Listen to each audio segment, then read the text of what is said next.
Welcome back, Chelsea fans, to another episode of the London is Blue podcast, your home for all things Chelsea FC. Nick, Dan, and myself cover all the match reviews from the latest Chelsea matches. We cover the team news and even throw you some exclusive interviews. Thank you already for being an awesome listener, and you know what? Let's jump right in. And we're back, Chelsea fans, after another massive victory for the Blues. This is about our 17th in a row, even though we haven't played that many matches. I'm just telling you, this is the Chelsea that we all knew we have. And to break it all down with me, I've got Nick and Dan. Gentlemen, welcome back to the podcast that only celebrates victories. That's right. Dan, I don't remember what happened midweek, do you? There's probably nothing there to talk about. No, I definitely remember blacking out. I just, it's a piece of time that I don't remember anymore, and there might need to be like a series or mini series where I like go back to uncover what actually happened in that 24-hour period. You're like Charlie Day on It's Always Sunny when he has like the web, and he's on drugs and he's like pointing to like all the various factors why we could lose to Wolves and beat City. That's Mike. There's your Photoshop for the week. Boom. Love it. All right. Well, bringing in the big guns for a big-time opponent, we did bring our great friend Nisar Kinsella back in. Naz, welcome back to the podcast. Hi guys, yeah, always great to be on. Talking about a team from Manchester, where I'm from. So yeah, it was an amazing game, big game. It's not an accident. You might think it was just coincidence, but we actually put some time and thought into this. It's brilliant. Yeah, I mean, you need a Manc voice on the podcast, but hey, I cover Chelsea. I'm a Chelsea beat reporter, and I love doing that. And what a game! I'm so lucky to do this job, and that was a moment where I felt really lucky as well. Yeah, for things like the Liverpool match and the City match this year, when the atmosphere is just so ratcheted up, is it kind of like a surreal feeling to also be working in that setting? Yes, yeah, but I think sometimes you have to find a way of enjoying it, because maybe you could take football too seriously, or you can sort of get lost in trying to find the details. But I think you need to take a step back and enjoy it. Before I get into the writing, when I'm writing, I'm like, yeah, I'm focused now. I've got this, and it's a big story because it's a big game. So you have to write well in those games. There's a little bit of pressure, but definitely you also need to take every moment you can to sort of enjoy it. And you shouldn't do the job unless you can really enjoy it. You lose a lot of football's about passion, isn't it? And it's about rhythm, and you need to enjoy it. So yeah, definitely I can take it in, and that was one of those moments where you could take a step back for maybe a second and say, yeah, this is really cool. Oh, that's brilliant. Yeah, if only we would have bumped our trip up a couple weeks. Whew, man, that would have been an amazing match to be at. So jealous of Chidge and Dan Sills and JK and all you guys are at the bridge for those matches. Super excited. But anyways, continuing on, getting into it, Dan, we have been called a very, very flattering title in our iTunes reviews this week. Well, there were a couple. Best Chelsea podcasts, best Chelsea pod in the land, which we have to now then ask them to define like what actually the land is, because that's a Pangea. That could be it. Hashtag keep the blue flag flying high, a must podcast for Chelsea fans. But thank you to Irish Chelsea YouTube, Emmerich from Sweden, we had JB from USA, and the Gers 13, all with some 5-star reviews and some questions. I will say that the questions that they asked are pretty much the questions that were asked across Patreon and our wonderful other social platforms, so we will get to them. But I will say that JB was very wonderful because he talked about the fact that he latched on to Chelsea after watching a Chelsea-Arsenal match about 3 years ago, and he found us him meaning to leave a review, but really appreciates the insight and knowledge we bring to the podcast. It's definitely helped him understand the game and be that much more of a fan. Keep doing what you're doing. Cheers and go Blues. Nice. I love it. That's so cool. A huge shout out to Harry Rao, who joined us on Patreon, and I personally would like to apologize for not emailing you this week. I owe you, because you get some sweet swag coming your way. All right, talk about predictions. At Hildy_T7 says, I don't want to be that guy, but I did call it. But to be fair, Thomas, did you? Because you asked a question. You said previously for last week's episode, would you take this loss easier in exchange for beating City? To which everyone in the world obviously would have said yes. I mean, Nick, as the prediction expert, is that a prediction or more of like a, hey, no, wouldn't this be nice? That's what we'd like to call like a hypothetical or a scenario. Like that's not a prediction. That's, of course, I think like anytime you trade beating a team that isn't, or not beating a team that isn't very good for beating a team that, I think is legitimately one of the 3 best teams in the world on current form. The second one sounds pretty great. So Thomas, feel free to keep throwing out these hypotheticals, and we will feel free to answer them in the format in which we choose. Awesome. All right. Well, just want to let our audience know, you guys know us. We're always looking for ways to make this show even better. And over the years, we've even read a few ads, just a couple from time to time. Exactly.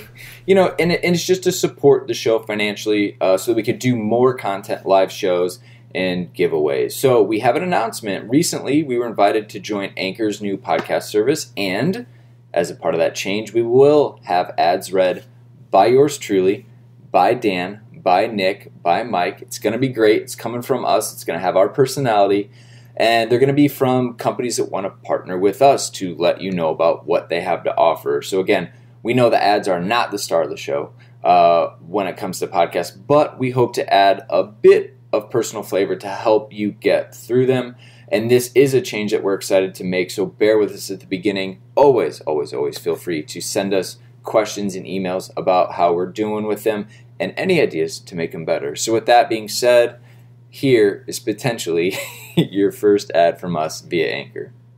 All right, now getting back into it, we have a match review. This is what you are here for. It was Manchester City in the Premier League at Stamford Bridge. It was this past Saturday. Year of the Yardigans? Can I get a clarification on that, Dan? Well, so for Naz's benefit, because I don't think he had a chance to listen to the broadcast feed while he was watching the match, there was about a 3 to 5 minute interval when the announcers or the commentators were talking about the stylings of Pep Guardiola, and you would hope that would be his football stylings and his tactics. It actually was about his coat plus cardigan, or jacket plus cardigan mixture, the Jardigan, and it was a little soul-killing. And you know what? I don't often say stick to what you're good at, but fashion commentary, not what they were good at. Anyways, Naz, did that make it? I mean, I read your piece. I didn't see anything about a Jardigan. You must have missed that beat. I missed all that, but I do have a point to make on his fashion. To bore everyone once again.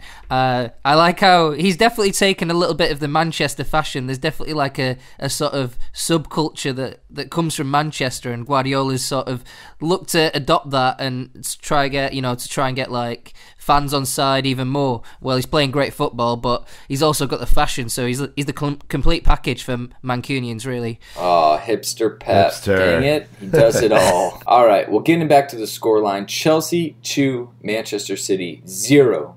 I apologize, I did not have time to look at predictions. So if you got the correct score prediction, pat yourself on the back. I appreciate you. Dan, run us through the lineup for this one. Sorry, giving us a bit of a surprise. Big surprise was on top, but it's like a Christmas tree. We start at the bottom and we work our way to the top with the star on it. Kepa Arrizabalaga starts back at goal. We had Antonio Rudiger, Marcos Alonso, Cesar Azpilicueta with his 300 Chelsea match, David Luiz, Jorginho, N'Golo Kante, Kovacic in the midfield 3, and then we had Pedro Million on the wings with Eden Hazard through the center as the center forward. So no Morata making even the substitute bench, which did include Willy Caballero, Andreas Christensen, Emerson, Cesc Fabregas, Ross Barkley, Ruben Loftus-Cheek, and Olivier Giroud, all of the last 3 who made substitute appearances for us in the 65th, 75th, and 90th minute. So, Naz, I am one to not say I predicted things, but I had a bit of an inkling that Sarri would use this opportunity against City to do something completely different, because as he said in his pre-match presser where you're at, he doesn't know how to beat Pep because he's never done it.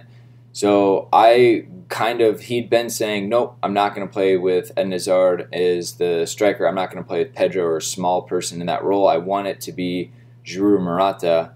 again, I didn't put it out there because I didn't have a lot of belief in it, but I guess I'm not surprised that Sarri took this chance to really try something completely different. Is that the way you saw it? No, I was a little bit more surprised. I think it's really brave of Sarri to make a huge tactical choice against the best team in the land. So I was really stunned. But you know, when he sort of explained his thinking around the counter attack, he's got a really fast forward line there. So you saw for the first goal that Hazard playing up front was part of that. You know, a lot of pace. City were running back towards their own goal on the counter attack, and it was kind of decisive. It was a great tactical move. Obviously, we know Hazard can play there. It's quite a frustrating role to play the striker, not just for Hazard but for Morata and Giroud, because you don't get many crosses. You don't actually touch the ball that much. So Hazard will touch the ball a lot more if he's played in one of the wide roles, because it's just the way the striker needs to be in Pep's system. They need to be pushing right up. They occasionally do a bit of build-up play, but really it's about being disciplined and waiting for your chance in the game, going in behind and working with the two wingers. So and the wingers are always cutting inside as well. Remember, with Chelsea, so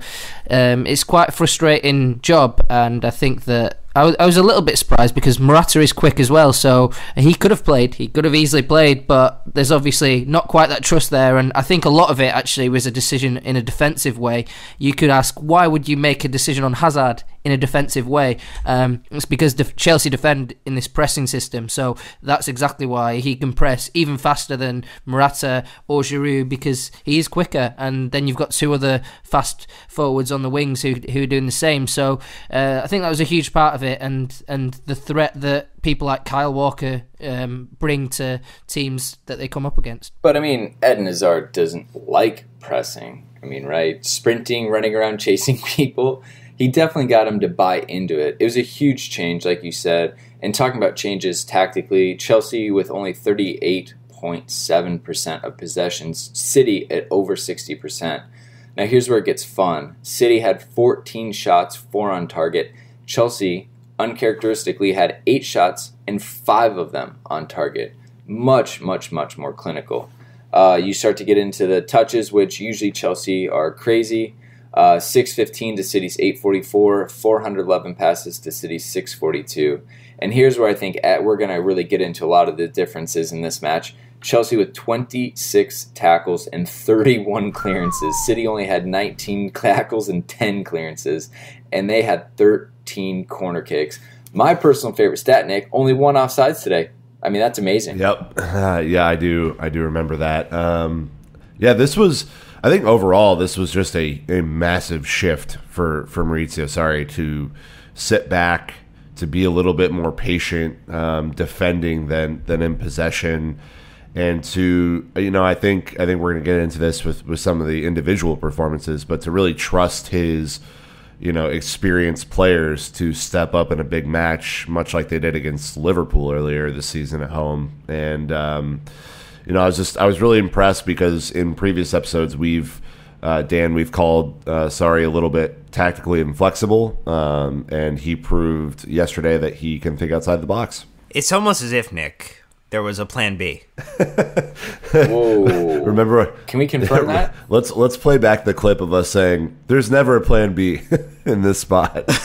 I don't think that clip exists. No, God, no. We wouldn't have ever said that specifically like two weeks ago or whatever. So, Now, is that what you consider this, a plan B for Maurizio Sarri, or was it very specific to City? Because, I mean, I don't think that he would use this and when he's playing a Fulham or a Wolves or a Cardiff. No, I think the reason, if you're playing a lesser team, you probably want a tall forward because, the other team is likely to sit deep. You can have a lot of possession. So to have a big forward means you have the option to do crosses and score it aerially. So I think that was not likely to happen against Man City because they would never had the territorial advantage. Like you were reading the stats out there, and the stats clearly showed that Man City dominated possession, but as we know, as Chelsea fans know, it's quite frustrating to watch a team dominate possession and not win a game. It's been happening to Chelsea of late, and this time it happened to Man City, and Chelsea were the ones that really stung Man City with a different game plan. Pep Guardiola was surprised by this game plan. He joked that he called up Maurizio Sarri before the game, and he said we're going to play exactly the same way, because don't forget Man City also played with a small forward, a false nine, and they could have played with a striker with Gabriel Jesus, who came on. So yeah, I think what amazed me about this performance was that the team, everyone was a 7, and Eden Hazard, he probably doesn't like this system too much, but there's two types of Hazard performance, right? There's one where he sacrifices himself for the team. He did it against Brazil in the World Cup. I was absolutely stunned. I love performances like that, because that's a team player performance, and that's what he did against Man City. And then, you get the other ones where he's a superstar, he blows the team away, everyone talks about how great he is, but those disciplined performances, that's what football's all about. That's what winning games is about. Sometimes you have to dig in, and as David Luiz says, suffers against one of the best teams in the world. Oh, hashtag Conte ball. We brought it back. All right, let's go ahead and run through the goals. Dan, I have to have you start off at the 45th minute. N'Golo Kante, Eden Hazard assist. And it's not because you're the peak Kante fanboy. We all know that's Nick. It is more because of your creativity on the tweets. It's not often I get the praise for that, so I just want to take that for a moment and let it sit out there. Thank you. There we go. Well, you even joked about it, Nick, so people can go to your Twitter feed and see it as well. But I just tweeted it out like a police blotter. Kansas City Police Department tweet, white male, 30s, seen running shirtless through the streets screaming, "Conte!" at the top of his lungs. Please be advised, he isn't crazy, just a Chelsea supporter. If you would have seen me after this goal yesterday, I basically carried a KC Blue the length of the bar and back, just like a fireman. I was so damn excited. I got a sprint of energy that I haven't had in a long time. How's your back feeling today now? Super. Light as a feather, this guy. So easy. But just can't say enough about, especially in the first half, where I think City were much more dominant than the second half. Naz, I mean, this was a goal at the right moment and a clinical finish from a guy who most people have been attacking this year due to his lack of goal scoring ability. Yeah, it's amazing, isn't it? Especially of late as well. It's been the criticisms come thick, and well, he's never really had criticism. He's always been lauded as a great player, Kante, because he's been playing in a different role. And now, as people were criticising Chelsea, he became the focus. So it was brilliant to see him produce a great finish. I thought, though, the goal itself was just brilliant. It's a brilliant team goal. Chelsea barely got out of their own half in the first half. It was really bad that he only had 6. It was a 6 touch it was a 6 paths in the final third from Hazard to create the goal. But it really started when David Luiz did something that maybe only David Luiz can do as a centre-back. His crossfield ball to Pedro just completely broke the press. Man City's pressing is relentless. It's the best. I think it's phenomenal the way they defend.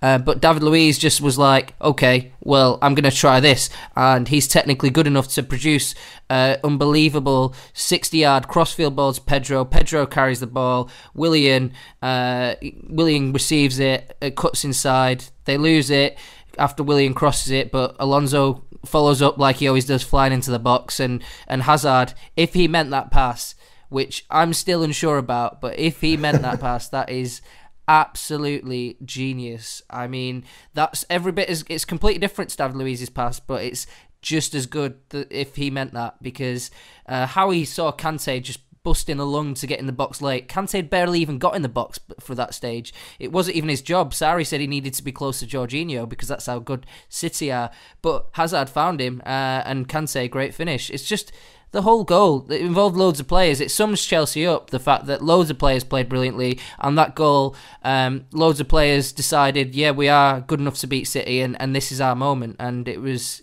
absolutely brilliant. What was really quick, Brandon? What was the energy in the stadium like? Was it Was it the same level as when Hazard scored against Liverpool earlier? Well, the fans were absolutely brilliant all game, but to be honest, there was a lot of pessimism from Chelsea fans before this game. I think a lot of Chelsea fans, I think most Chelsea fans, to be honest, they'll say they thought they were going to win, like Brandon, but I think most Chelsea fans thought they were going to lose, and then to watch that first 45 minutes it kind of showed that maybe they were right to be pessimistic, but that goal, it just changed everything, and it stunned a lot of us journalists. We were talking about it in the media room after, but the atmosphere was brilliant all game. I thought the support, that's part of the puzzle really as well. The players feed off that, and if you've got that support, even when you're doing badly, it's huge. It's absolutely huge for a team. Well, to clarify, I was very pessimistic going to this. I just thought Sarri would do something different, not and get a result. Just throw a Hail Mary and see what happened. Also, I think with the Eden Hazard pass, he probably knew he needed to put it into space. The City line had all collapsed into the 6. So you're right. He probably didn't know Conte was going to be there. He just knew that was the open space. But the weight of the pass was phenomenal. Like, it just slowed down perfectly when Conte arrived, and he was able to put the side of his foot through it and not have to worry about it bouncing or it coming too fast, so he wasn't able to really wrap his foot around it. I mean, that thing was served on an absolute platter. Crazy from Opta here. They said that this was Chelsea's first shot on goal in the 44th minute and 2 seconds passed. It is the longest that we've had to wait for a shot in a league game at Stamford Bridge since 06-07. So, hey, fun stats for you on that one. And then obviously, Nick, in the 78th minute, David Luiz assist Eden Hazard again. Yeah, so Eden at this point had a really unselfish performance, and this was kind of the icing on the cake. But David Luiz was a monster yesterday. And I think him and Rudiger and Dave, you're splitting hairs if you're trying to figure out who had the better performance out of all of them. I think that David Luiz will get man of the match because he did end up scoring the goal, but all three of those players were tremendous and don't get enough credit for that performance. So just a set piece, guys. We scored off of a set piece.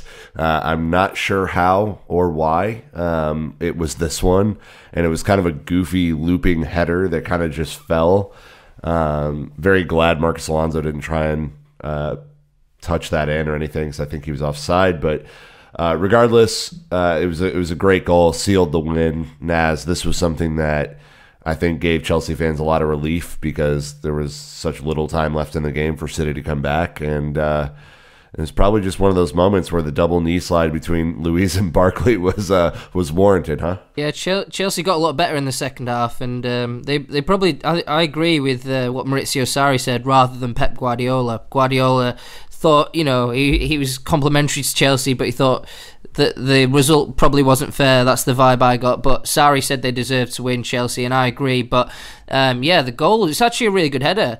And also a bit of insight from David Luiz's interview with Chelsea TV is that Maurizio Sarri was training set pieces for this game, and that was the only corner I think Chelsea got in the game. So it was a good job they trained for it, but it really took something that was a bit of brilliance from David Luiz to get the weight right of a header like that, where you're under a lot of pressure, there's a lot of bodies around him, and he just flicked it. That's the only thing he could have done to have scored, and he did it. Ross Barkley was right in the mix as well, not just the goal celebration, but he actually was competing for the header among several City players and David Luiz. So he affected the game in a very small way, but I thought he's brilliant off the bench, and that goal celebration, that's the most passionate goal celebration I've seen all season.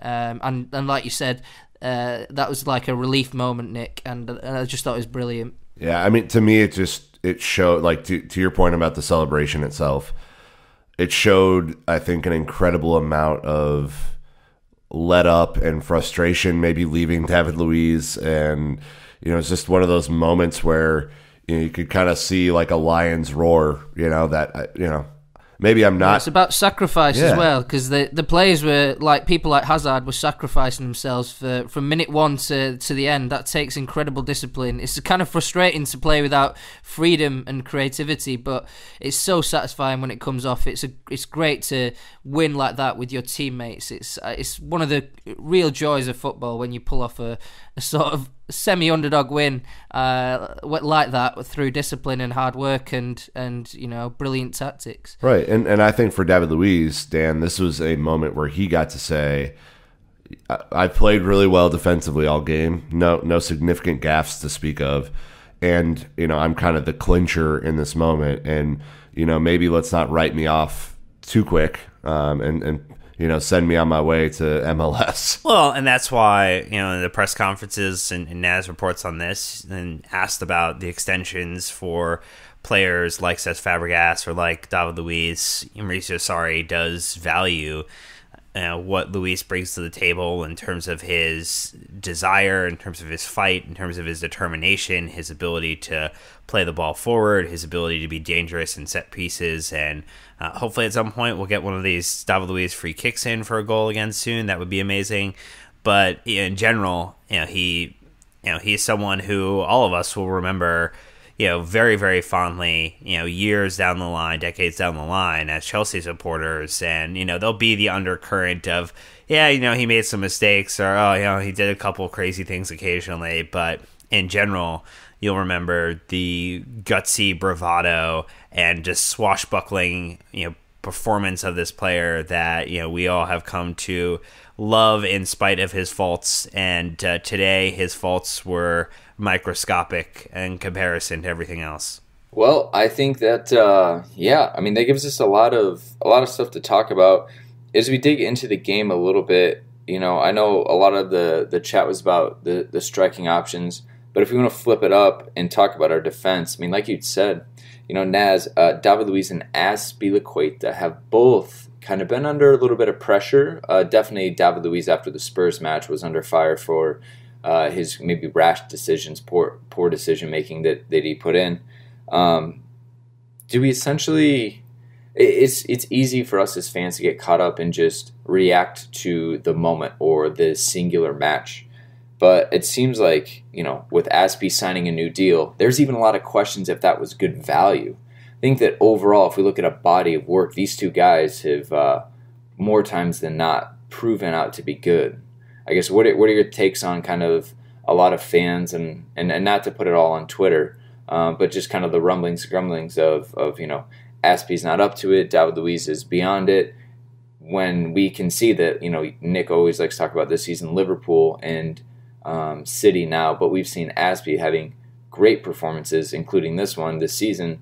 Do you think managers are maybe a lot more in touch with kind of these players that holistically, whereas us fans get wrapped up right in the moment and kind of, well, how did they do right now? I'm going to put their value based on the last thing I remember. Yeah, well, managers can't afford to be as harsh as fans, especially with individuals, because you're stuck with these guys for a long time. So that's part of it. But I think maybe with fans, they kind of pick out individuals, they see moments, they see weaknesses, and every footballer has a weakness. Every footballer is missing something. We're imperfect beings, and sometimes you can take a liking to another footballer. It seems to happen a lot today, where people like the guy who's on the bench, and Nick spoke about it really well in a few of his podcasts, and they think the starters are the problem. But I think that David Luiz, somebody like him, he always gets picked out. He also gets picked out not just by fans but the media, and sometimes it's hard to understand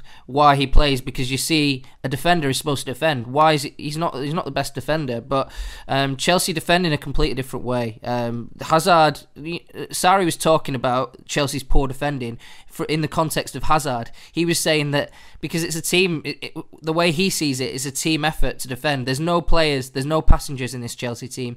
Everyone is involved in the defensive phase, so they have to work as a unit. And the big problem is that the sort of teamwork aspect, the sort of fluidity, the sort of, really really just the desire. It's simple. It's all in there in these players' heads, but Sarri's been struggling to get them going, get them excited. If you win things year after year, that it becomes normal. And for fans, it seems unbelievable that it can become normal, but to motivate yourself all the time is really difficult, and that's been part of the issue.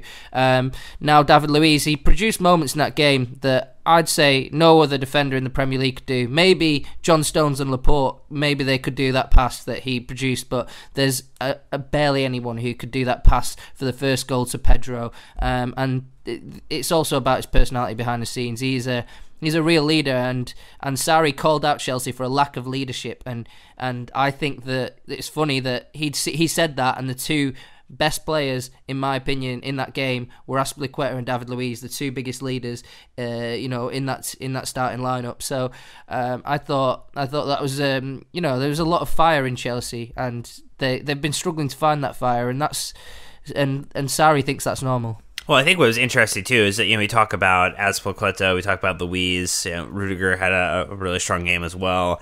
Alonso had been, maligned for his couple past performances and stepped up to, especially in the second half, I think delivered a much better performance. But I think what we're missing is the fact that the entire team was defending yesterday, and I think sneaky under the radar was Pedro and his ability to kind of come back and help close down. Willian was making runs forward and backward throughout the entirety of his time on the pitch, and so I think it's easy to say our back four did an exceptional job, which they did, but they also were the beneficiary, Nick, of a lot of tactical instruction from the attackers in the midfield to help make life just a little easier amongst very difficult opposition. Yeah, I can't agree with that more. I mean, to beat a team like City, you need both standout performances, as Naz just mentioned, and you need, to me, you need a collective spirit and fight to keep that mentality and that focus the entire game. I certainly was a little leery of that in the first half. I wasn't sure if that was going to last all the way through, and then N'Golo scored at the end off of kind of a nothing chance, and I think the whole script flipped a little bit. And then in the second half, you definitely saw when we knew the game was won, Chelsea got into full attack mode, and I think this team, unlike Antonio Conte's system, which was very rigid, kind of pass the ball around the field, looked for different options in the middle, and certainly had different angles they could play that teams found out every once in a while.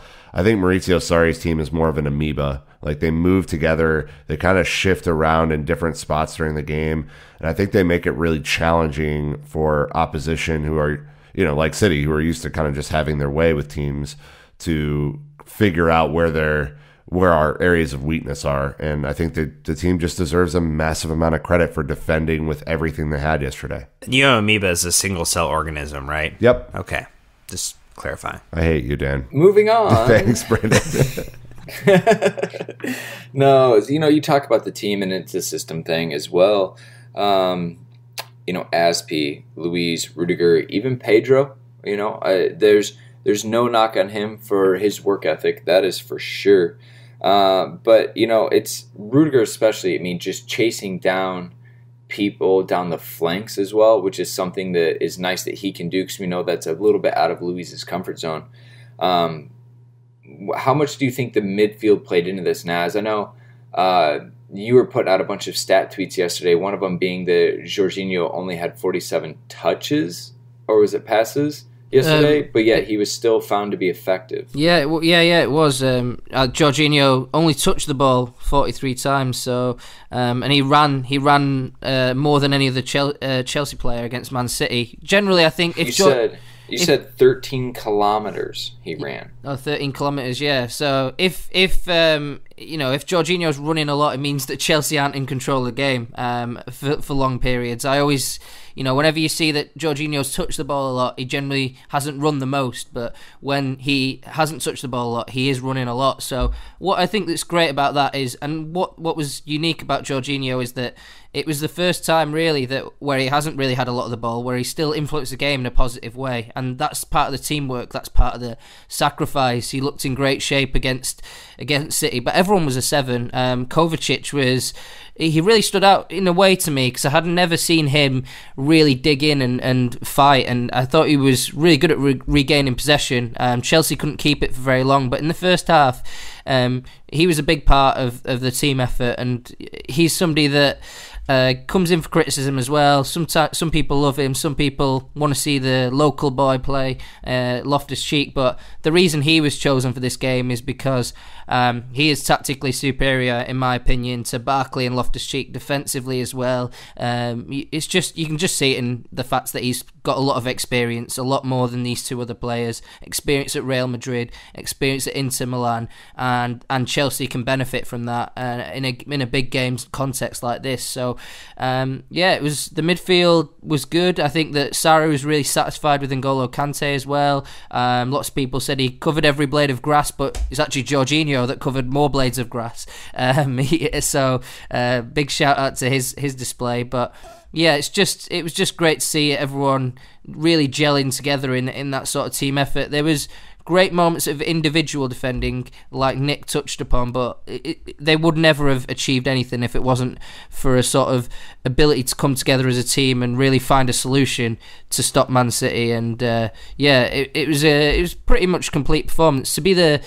To deserve to win against Man City is great, and now is the big challenge is to get up for lesser teams. Well, let's see what Sarri does with the attack. Nick, specifically, I'm so excited to see what he does with this new option of the front three, Willian, Pedro, and Eden Hazard. Eden now has 8 assists, which, thanks to Dan's work here, doubled what he had last season. He only had 4 assists in 34 matches. But also, Hazard has contributed to 13 goals and assists, so he's got his 5 goals on top of that. Do you think that maybe Sarri saw enough from this front three today to permanently push Giroud and Morata to now being the backup option for these three? Yeah, I was actually surprised that Giroud didn't start yesterday, and like you said earlier, Brandon, I thought he would have maybe occupied a little bit more time and space with the City backline, but certainly Hazard did the job up front. I would be intrigued to see how this would work against the team that we had dominant possession against.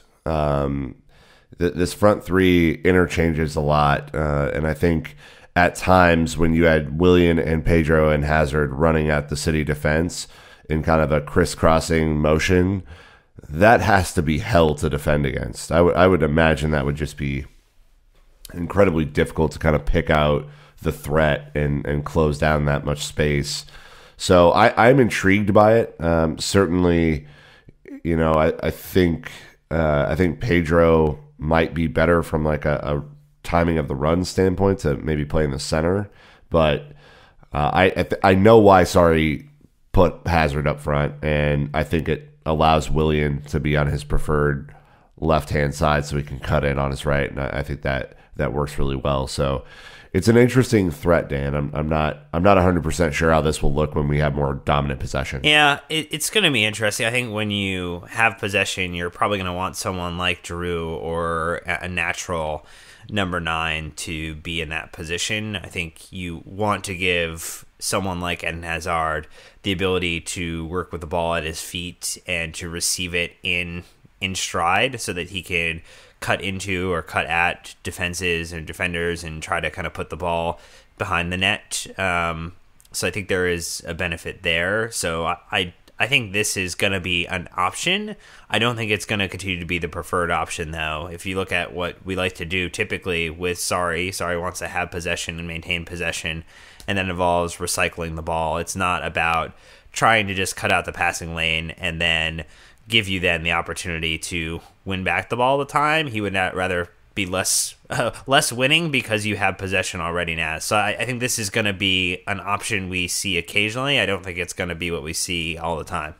Oh yeah, I want to go back to what Brandon said about, harsh criticism maybe, or criticism from fans of players, and I think that Sarri's really been sort of blocking that out with Morata and trying to trust him. He needs a chance, and they need to try and rehabilitate him. He's still not really fully rehabilitated, whereas Hazard went on an 11-game goal drought. He's still on the goal drought, but we know he's going to get back to his best. We just know it because we've got so much proof. His history is like Hazard will be great very, very soon. There's nothing to worry about, whereas Morata, you worry a lot. And I think that in a squad management way, Sarri's inherited this squad.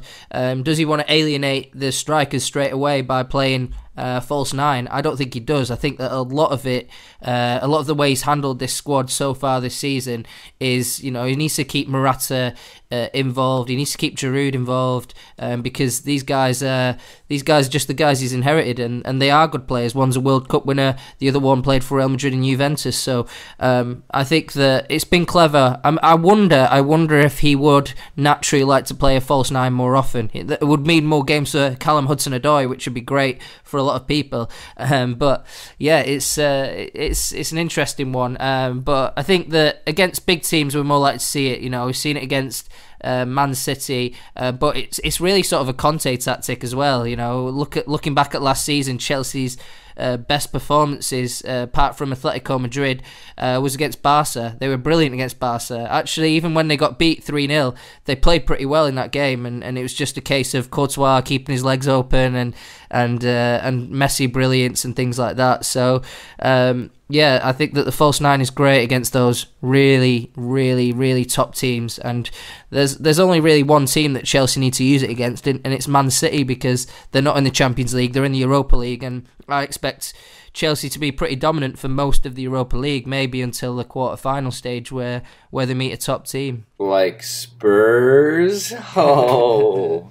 Just kidding. I had to get my shot in. It's we're running out of time. So anyways, that's pretty much what we had for, digging into this review. But before we go ahead and move on to the man of the match poll and any other additional thoughts or comments, Nick, super excited to talk about what we're doing with Classic Football Shirts while we're over in London. Correct. As you know, we will be we have the promo code open for 10% off, which is London Pod. So if you go to classicfootballshirts.co.uk, you can shop around, get 10% off with our promo code, which is awesome. I actually check in like once a week to see what they've kind of added to the collection, and there's a primo Ruud Gullit shirt with the slate gray and orange thing that's in vogue right now for whatever reason. And that thing's on there, and that's looking pretty tasty. So anyway, you can use the code LondonPod for 10% off. But what we're really excited about is that we're going to do our live show in London from their storefront. So it'll be on the 29th of December, sometime around 7 o'clock. We're kind of working out the times and things like that. But we're going to be down there with Chidge, Silves, probably Marco, a bunch of the Fancast guys. We're going to do a fun live show, probably look at a couple of Primo shirts that they have, and just have a great night out. I mean, this is, for Dan and Brandon and myself, this is one of the highlights of going to London every time, is we're able to sit down and do a live show and record with our friends, and we're really excited about that. So the call to action there is, one, use our promo code. Just do that to save yourself some money. And two, if you're coming on the trip with us, or you live in London, or you're going to be over in London anyway, and you want to come to the live show, just send us a DM. Just let us know that you're interested. We're trying to figure out how much beer to have for people. So that's really the primary concern, Dan. Yeah, we did get one or two emails, a couple tweets, and so it's just always super humbling that people want to come and be a part of the content we put together and to really just grab a drink and have a good time. But I think beyond that, we also just want to make sure that we are prepared, because being prepared is better than not, as Mauricio Sarri would tell you. All right, well, we're looking forward to that. But anything else we maybe have missed? Naz, or anything that you wanted to point out that we didn't touch on in the first part? No, not really. I think that the main thing was that it was a great team effort. I think that a lot of Chelsea fans might think that Chelsea are going to win the league now. Well, maybe some think, some have the confidence, but I've been getting a bit of flack for saying that, maybe it was too soon, but I said on Twitter that as great, as jubilant, you celebrate however much you want. It's great. I love a celebration, but I think that nobody in the squad, Sarri, and a lot of the journalists, we don't think that Chelsea can compete for the title. It's too soon. It's great because it's really hard to even compete for this fourth spot. The amount of points Spurs and Arsenal are picking up is relentless as well. I think all the top six, except Man United, absolutely blowing teams away, blowing these lesser teams away, and there's not much room for error. There's not a lot of room for error, but you're looking right at the top two, Liverpool and Man City, and they barely ever get beat, and that's how special this win was. Chelsea showed that they can be beaten, Man City, and they got 100 points last season. To do that gives hope to Chelsea in future seasons, in future moments, that they can overcome Man City, and I think everyone needs that hope, because I was starting to think that Man City could dominate English football as long as Pep Guardiola's manager. So it's big. It was a really big win for more reasons than just that Chelsea were in bad form and they overcame it, surprised people. It's a really big win for the Premier League because it shows that this team everyone's scared of can be beaten. Yeah, see, we're the people's team, Naz. I think Chelsea were the people's team for this game. Maybe barely ever. Oh, absolutely. Not a position we're used to having, that's for sure. It's very kind of explored territory to be rooted for by other supporters. I know that there were a lot of Liverpool supporters who were very excited about the results. So we didn't do it for you. That's for sure. Our bartender at the Dubliner in Casey is a huge Liverpool fan. Nicest guy ever, but just a terrible decision-making person. And when we ended up winning yesterday, he bought the bar around of JMO shots, which was very nice. So just wanted to shout out Elliot because that was awesome, or at least our little group. All right, well, we got a tweet from a great friend of the pod, at SP Beal. He says, after seeing that vile abuse directed at Raheem Sterling, shouldn't we all call for Chelsea FC to condemn and expel anyone that hurls out anti-Semitic, racist, or homophobic abuse? If you don't address this, guys, I feel like the problem gets swept under the carpet. I guess not putting it on you, Nick, but just moving it forward with you. We've done a 3-part series on anti-Semitism and racism at Chelsea. We are big fans of kicking this out of the game completely, eradicating it. This is something that's important to us that we wish we didn't have associated with Chelsea in today's atmosphere. Absolutely. Can't say that unequivocally enough. I mean, if you listen to our 3-part series with Dan Levine and Amity, it was actually really hard to record.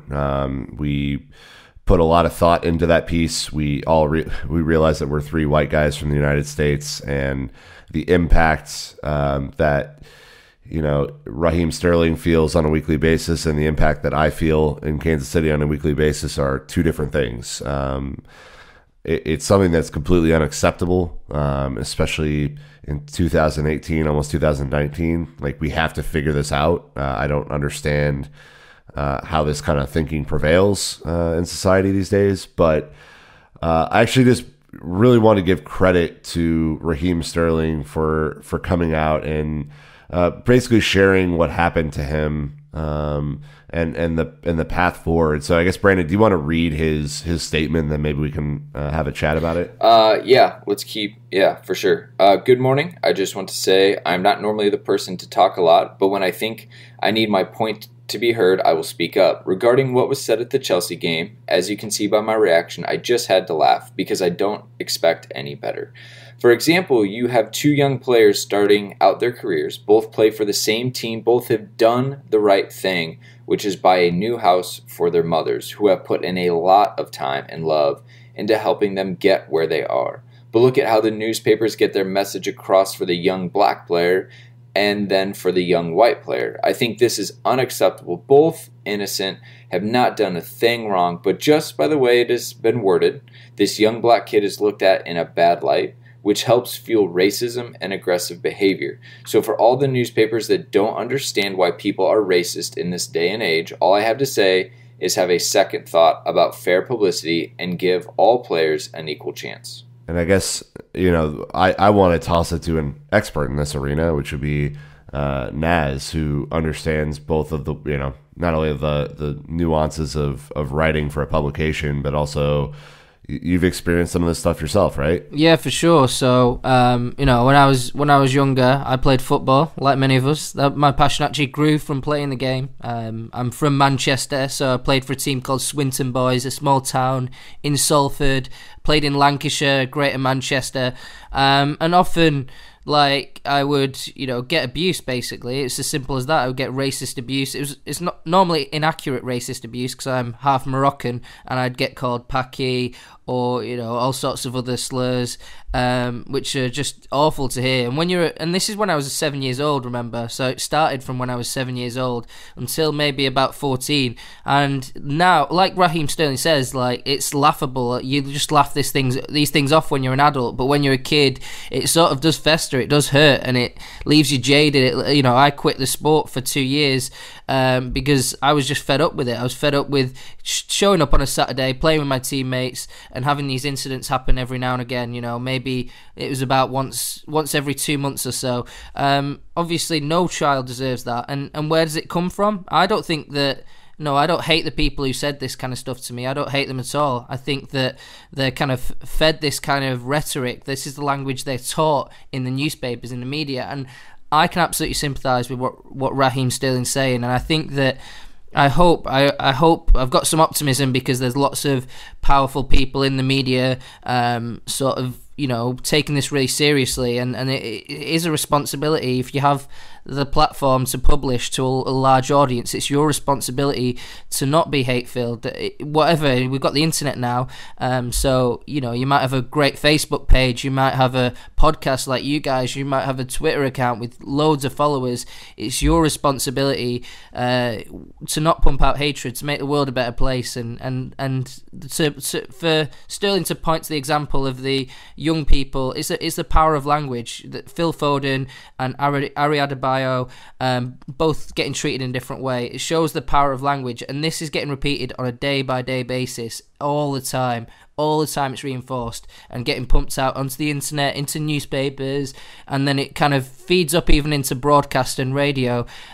So we need to be careful, and be nicer to each other. It's an ugly side of a beautiful game, and I think that I'd like to see this be tackled now, and it affects people of all ethnic minorities as well. So we know that it's on the rise. Kick It Out, the charity for anti-discrimination, they said that these kind of reports of racism in football is on the rise. So we need to be careful. We need to create the kind of society that we want to live in, and football only reflects society, and we need to be careful about this rhetoric because language is powerful, and I know that as a journalist.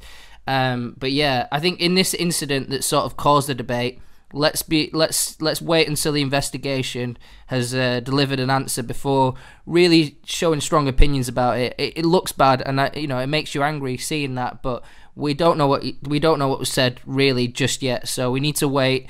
The police are investigating it, Chelsea are investigating it, and it's great that we're having this debate. But let's wait and see what the investigation says before, innocent until proven guilty as well at the same time. So for me, it's a really big moment, and it's great that you guys are addressing it, and I really encourage people to seek out the London is Blue pod that talks about anti-discrimination, and Chelsea are doing a lot of great work to stamp it out. And obviously Chelsea look bad from this fan, but Chelsea are doing a lot of good stuff, and there's a lot of great people around Chelsea.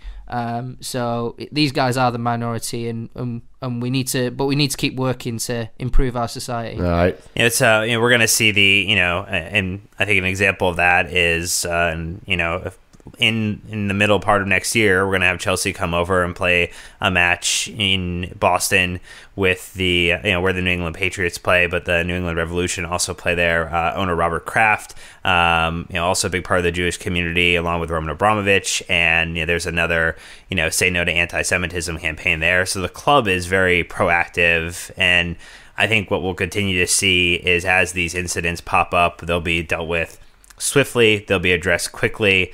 The club and the police will handle it in the appropriate manner and make sure that incidents, and I think this is it's a terrible incident to have occur, but I think the response and getting to see the response is also another way that hopefully some of those who are potentially on the bubble of this fringe, because it is a fringe in comparison to the common and prevailing thoughts of being a positive and active contributor to society, will see and potentially learn a lesson from what happens to these people. So I wouldn't imagine that this is not something that will get swept in the rug at all. Yeah, definitely not. Dan, I just wanted to jump in and sort of answer to Simon's question directly, is that Chelsea do have a zero tolerance approach to racism, and this guy will be anyone will be banned, to be honest, if they're caught being racist. So you can be sure that the club are going to work on it. They're going to make sure that people are punished when they do this, because they don't want to see it in the stadium. They don't want to see it in their fan base. So it's a really big deal if it's proven. So it will be dealt with, and you can be sure of that. Just want to quickly add, there are a couple things that came out of our series on anti-discrimination. One thing is, and I think that Amity was great to point this out, is quality control can start from the seat next to the person who, in this instance, may or may not have made this comment, right? Public pressure and peer pressure can go both ways.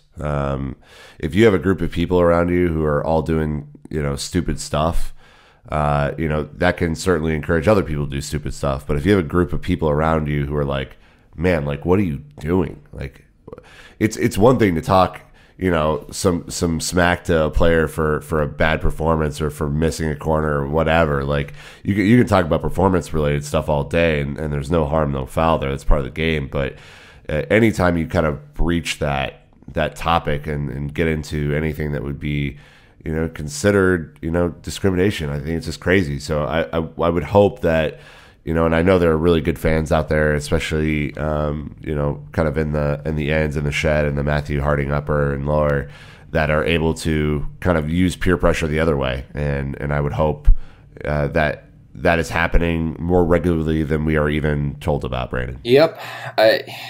Yes. And Naz, thank you for sharing that. Obviously, your personal story. We are here to help. So appreciate the support, especially Simon pointing that out. We're not here to move away from it either. So wrapping this one up, the man of the match poll, Dan, please, sir, this is definitely one of the tightest races we have had. Yeah, it was a bit of a photo finish, and no jokes, because ultimately this was a great team win, and you can't take it away from anybody. Hazard in 4th place with 11%, N'Golo Kante in 3rd place with 23%, David Luiz at 32% at 2nd place, and then Azpilicueta just inches him out at the top for 34%. So it definitely differed from the official poll on the Chelsea man of the match poll. I think Luiz ended up pulling it. No. We're the official poll. Chelsea FC just happens to run a similar poll. Get your facts right, Dan. I'm sorry. Jeez. I think we... Tough audience. All right. To be fair to us, I think we ended up putting these out on Twitter before the actual Chelsea account did back in the day. So, I think we have a real claim here, guys. Yeah, we'll take it to an arbiter and figure out what we can kind of work out of this scenario. We definitely win that. Definitely. All right. Well, the top 4 as it stands, Liverpool in 1st on 42 points. City dropping to 2nd on 41 points. Spurs staying in 3rd on 36 points, and Chelsea staying in 4th on 34 points.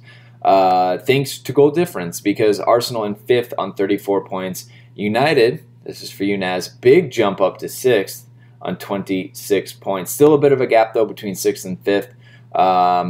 let's see, Everton are still holding on. Bournemouth are still holding on. West Ham flying up the table into 10th.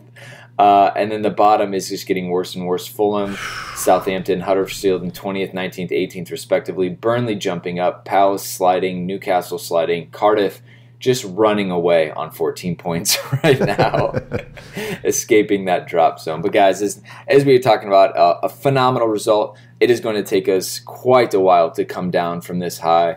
And so to keep the party moving, we will be back with another episode tomorrow, continuing to dig into your social media questions, looking at the top 4, because we've got another Europa League match this week. So a lot to unpack as we head into another busy week. But again, thank you to Naz for joining us, my man. It has been far too long. So excited to be able to meet up in person in London here coming up. Great, can't wait. I always love having you guys over. You're great fun, and it just shows on the pod. Awesome. We really do appreciate it. Nick, Dan, gentlemen, we will be back with part 2. So looking forward to that. So Chelsea fans, that is a wrap for us this time. But until next time, you know what to do. Keep the blue flag flying high.